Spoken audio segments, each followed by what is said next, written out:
One of the more common things I see in general pediatrics is capillary hemangiomas or infantile hemangiomas. These are small, little benign or non-cancerous tumors in babies that usually show up in the first month of life. They rapidly grow for the first 5 months and then they rapidly go away after a year of age.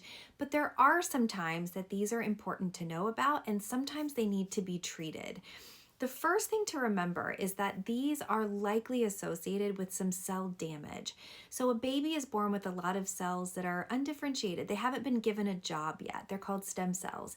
And these stem cells can get a certain trigger and grow into a hair cell or a skin cell or a nerve cell or a blood vessel cell.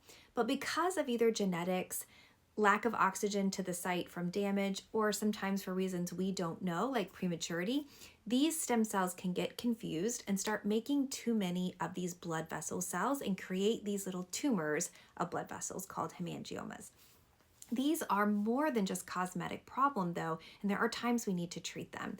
The first reason why you might want to treat a capillary hemangioma is if it is in the midline.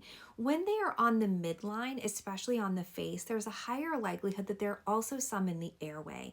And as we talked about, these grow really fast in the first 5 months of life. So if that grows on the vocal cords or in the larynx and the airway, it can cause bleeding issues and respiratory difficulties. So those you want to have an ear, nose, and throat doctor see. They probably take a look down in there or just make the assumption and treat them.